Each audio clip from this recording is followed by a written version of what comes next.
Hi there, this is Coach Tina. Welcome back.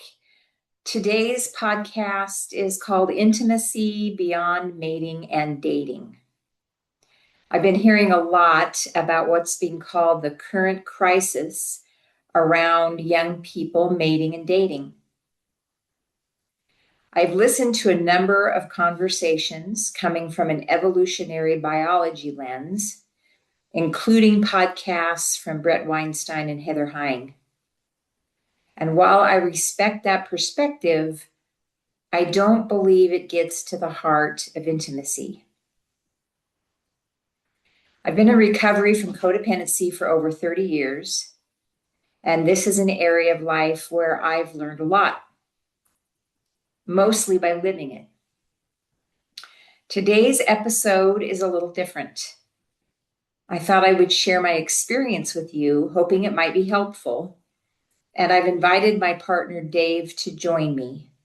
Dave has been in recovery for 13 years, and we've been partners for almost 16 years. Welcome, Dave. Thanks, Tina. We are not here as experts. We're here as two people who value recovery, honesty, and growth, and who are willing to talk about intimacy as something that's practiced, not perfected. One of the things I got really clear about when I did my 12-step work is that I was trying to get something on the outside to make me okay on the inside. I was using people. I was looking to get loved, get security, approval, belonging, and I was trying to manage my image. Thanks, Tina. Something I really had to learn when I got into the program of addiction recovery, and my history includes addiction to alcohol and drug use and sex, as well as this idea of being dependent on another person, or you might call it codependency, was that the motives behind what I do are always trying to change the way I feel. And so, in addition to being uncomfortable with my own anxiety and my own nervousness and my own discomfort, I had to realize that in using something like alcohol or drugs, that was a numbing. But I was also using people. I was using the people who were outside of me, obviously, someone who I was in some kind of relationship with.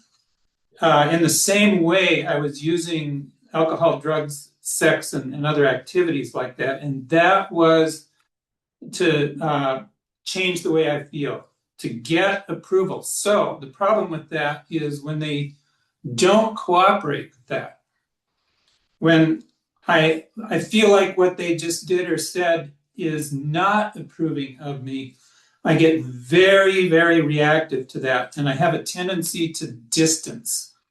So this really drives a wedge between me and the other person.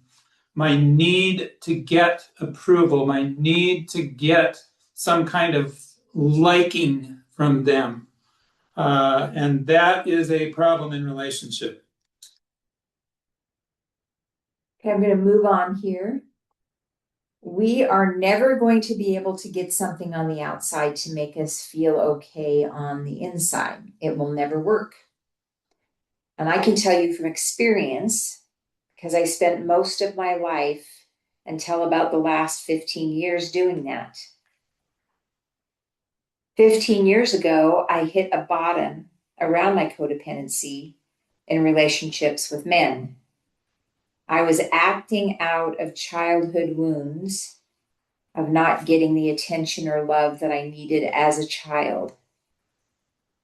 So we codependents tried putting all of that stuff, all of those unmet needs on another human being and trying to get them met and trying to get them to meet all of those unmet needs. And that turns out to be a recipe for disaster. Yeah, thanks for that, Tina. recipe for disaster from my perspective, because the other person is very unlikely to consistently cooperate with what I want around that. They might fulfill it sometimes, and that's part of where the problem comes in. If you're fulfilling it some of the time, why aren't you fulfilling it all of the time?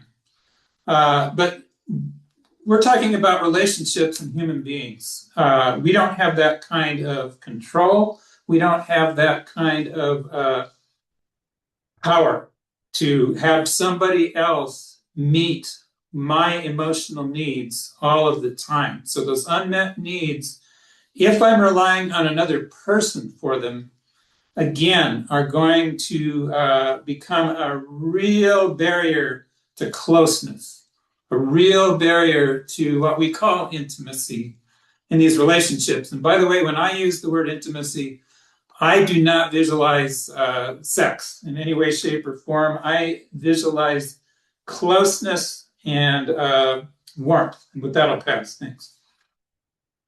So I love this idea of spiritual law.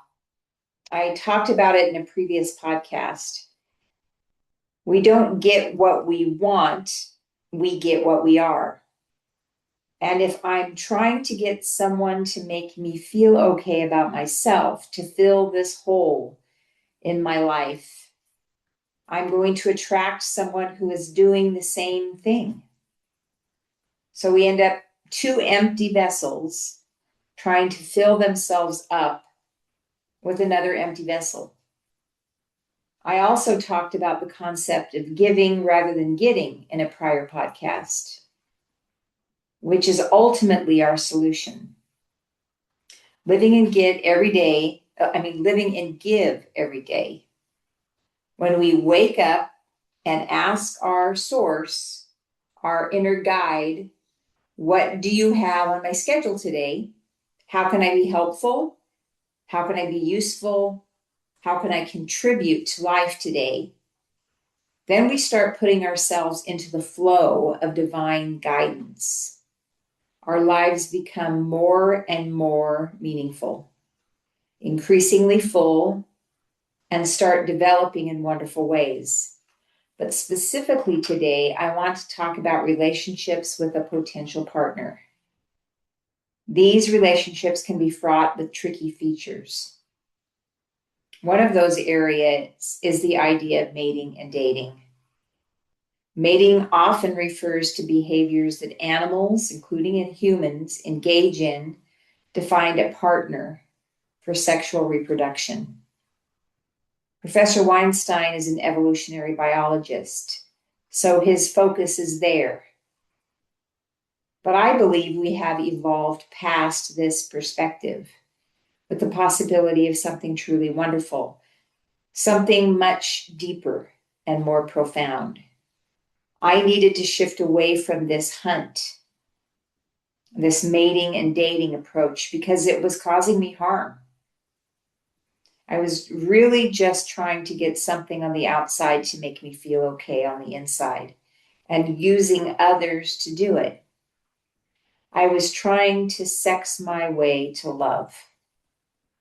I was using sex as a substitute for closeness. I was using sex as a substitute for love. I didn't really know I was doing that until I did it enough times and it hurt enough that I become open and willing to look at it from an entirely different angle.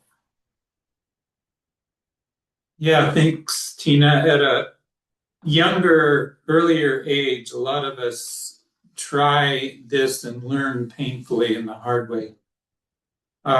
We get maybe infatuated with another person, and maybe that some of those early relationships or an early relationship proceeds to a point of what I'll call physical intimacy. We all know that reference to sex. And so we feel at the same time that we're getting our emotional needs met, that we're also experiencing sex. And so it is somehow the sex itself that is fulfilling our emotional needs. I think we get confused. But maybe it works for us for a while when we're maybe in our teen years or early 20s. Most of us, though, get to a point where we have a breakup, and or even my personal case, a divorce. And there's a lot of pain associated with that. And in that kind of scenario, I come to realize, wait a minute, this is not a good way for me to be seeking to get my needs met. This is a way for me to try to be getting something from somebody else. And, anytime I rely on something outside of my own 2 feet being on the ground, it has a tendency to go south for me. That's been my experience. Okay, when I worked the 12 steps for codependency and got to the 9th step process where we make amends, at the end of that process, we also get clear on a new ideal for our life around that particular issue. What I found when I looked at my relationship with my partner was that I was using sex as a substitute for closeness. I was using sex to try to get loved, liked, security, belonging, approval, and so on. It was very dysfunctional to have unspoken motives about what I was after. It was a recipe for disaster. We often go into things with expectations we really haven't even acknowledged in ourselves. And then we're disappointed and resentful when we're not getting the things we want, when we never even got clear ourselves or asked the other person if they were interested in that goal too. When I made amends to Dave, part of that was creating a sexual ideal for myself. That was very helpful because I really checked in for the first time with my insides, with my higher power, with my divine guidance, and asked myself, what was my sexual ideal? Not what does the culture tell me, not what does this other person tell me, not what did my mom and dad or peers model, not what do I think this other person wants. Thanks, Tina. Yeah, we hear and get all these messages from all these different sources about what the right and wrong thing is with relationships, with sex. Think of all the other potential sources. We get them from other people, our friends, possibly our parents. We get them significantly, I think, from television shows, from movies, from songs that we hear on the radio, from all kinds of different media these days, social media in the more modern era. All of those sources are giving us messages about what sex is supposed to look like, what relationships are supposed to look like, where we're supposed to get intimacy from, when we're supposed to feel intimacy is now ours, et cetera, et cetera. Never often do we take a look inside and define for ourselves, not from all those other places, but for ourselves, what is my ideal when it comes to relationships? What is my ideal when it comes to intimacy? What is my ideal when it comes to sex, physical relationship? And, when we do this, different words start to come out. We have, too often, all those media sources, for lack of a one word to sum them up, the other people and the media sources, has to do with fantasy kinds of things. This now is me looking at myself, so it's reality. Very, very different. And now different words start to come into play. Okay, I would like to feel, a sense of emotional intimacy, but there's something else that comes with that. And that is, I'm not going to get it from outside of me by what the other person says or does. Instead, I'm going to bring it. I'm going to be that. I'm going to start there. I'm the one who's going to bring that which is my ideal, that which I want. And I start thinking about, okay, now what are the words I'm going to say? What is the vulnerability I'm going to bring?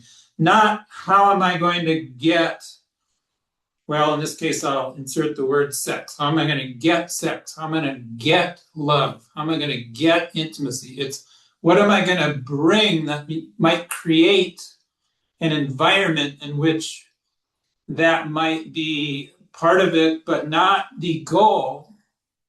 It's just the circumstance. And with that, I'll pass. Okay, so, but what in fact is my ideal for a sexual relationship? That's what I had to get clear on. And for the first time, I got very clear. A reliable guide for me. Sex is an expression of love, commitment, closeness, kindness, and joy. It's not a substitute for those things.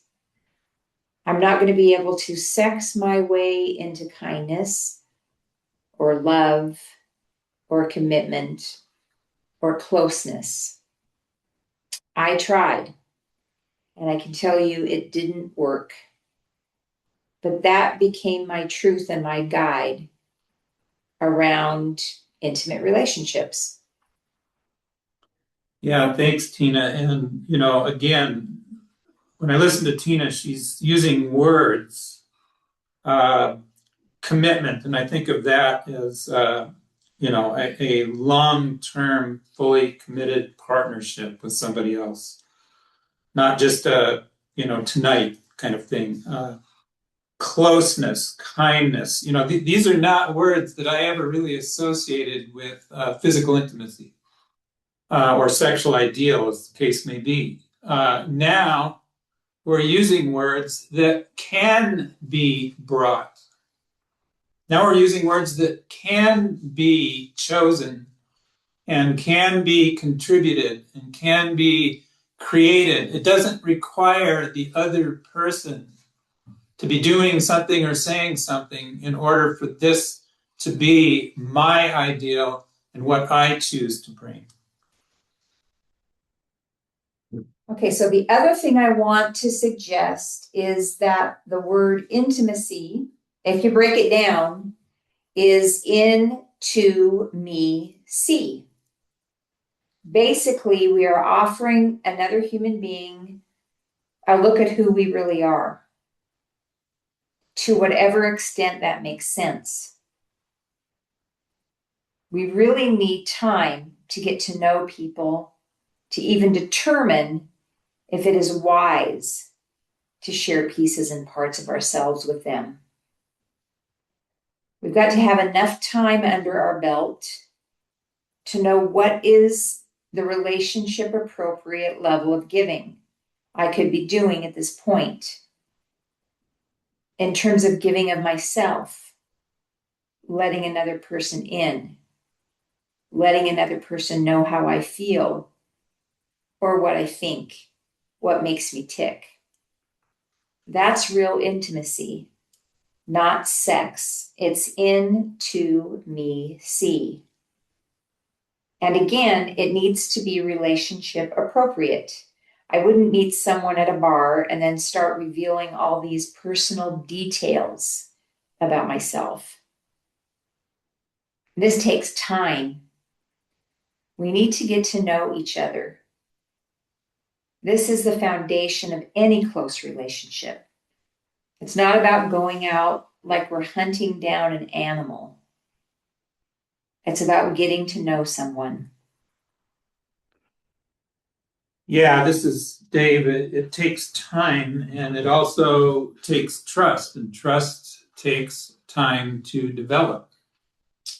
Just minutes or even an hour or two after we meet someone is not enough time to develop the kind of trust to be extremely vulnerable. Vulnerable about what? Vulnerable about our hopes and dreams. Vulnerable about, I don't know, our finances, for example. Vulnerable about children. Vulnerable about relationships with other people, perhaps parents, friends that we have, those kinds of things. That kind of vulnerability requires both time and trust. And vulnerability leads to intimacy.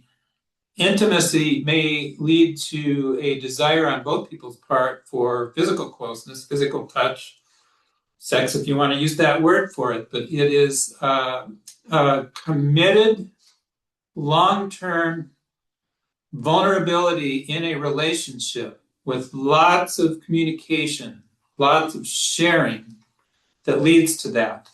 That becomes part of the ideal.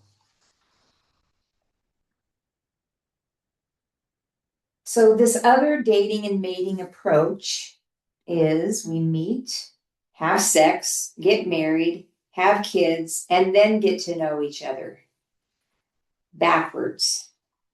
This is really out of order and can cause a lot of pain.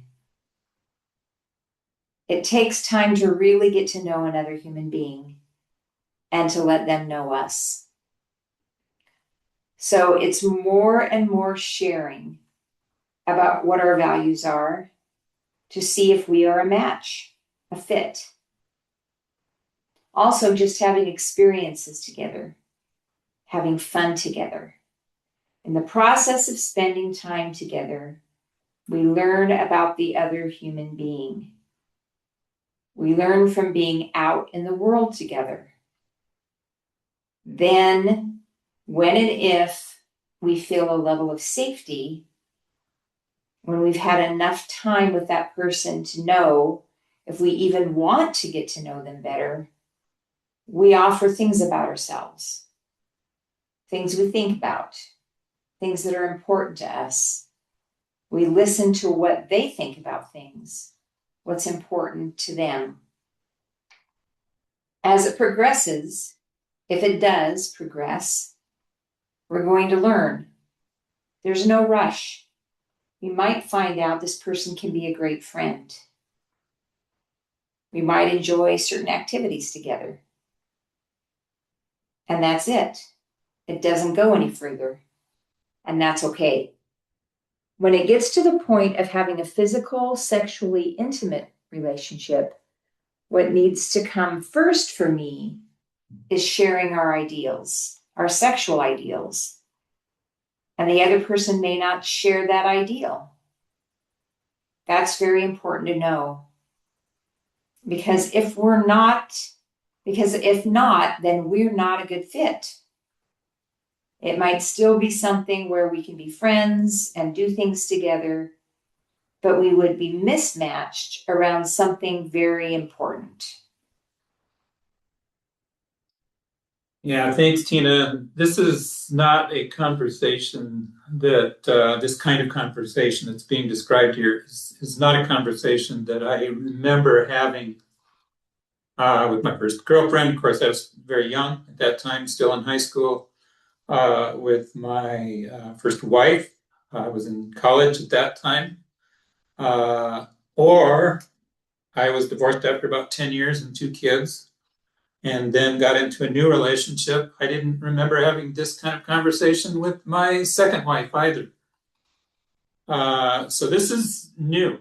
This is a new kind of depth and a new kind of openness that I think could be really, really helpful and go a long way towards relationships that are fully understanding each other, fully know each other. And with that, I will pass. So it's also really important as we get closer to having a sexual relationship to get tested for sexually transmitted diseases so we can take good care of our health. It's not somebody else's responsibility to take care of our health. It's our responsibility just like it's their responsibility to take care of theirs. And of course, protection is important. When we proceed into the sexual realm, we need to do some research and understand the risks. When we become physical with another human being, we're opening ourselves up to everything they've been exposed to, and we need to make choices with our eyes open. So yes, into me see is the main point. When I want to get closer to someone, then it's time to share thoughts I have about things that matter to me. My spiritual views, my parenting perspectives, my values. I would share things about my upbringing and my family and really get to know someone well. Sex isn't intimacy. It's the icing on the cake. It's an expression of intimacy. Real intimacy is everything else. Everything that goes on in our hearts and heads. I need to make sure I'm engaging with someone I can trust and who shares the same desire for emotional intimacy as do I. It's a way of being in a relationship that allows difference, dignity, and growth. Yeah, so thank you. Really understanding some of this new language, like the words emotional intimacy. I mean, that was a term I was completely unaware of not very many years ago. And I'm in my mid 60s. So this is took me a long time to grow to a point in my life where I even understood what these concepts and what these words really meant. I wish that I had maybe come across them, taken the time, and fully understood them much earlier than I did. Of course, like many other people, I had to go through trial and error and pain and suffering to get to the point where I even looked into a lot of this stuff. But knowing it today, it is super important for me to be emotionally intimate in a relationship first.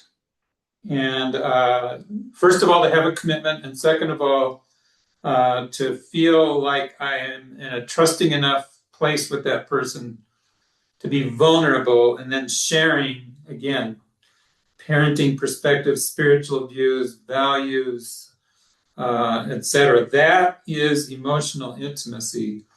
Everything else flows from that. Okay, so intimacy isn't limited to romance. It shows up wherever life is being lived fully, with honesty, purpose, and care. In the Big Book of AA, actually the 12 and 12 of AA, it says that we are intelligent agents of God's ever-expanding creation. So really each day we can ask our source, our higher power, God, as you understand God, what is it that you want me to do today? And then be open to guidance around that.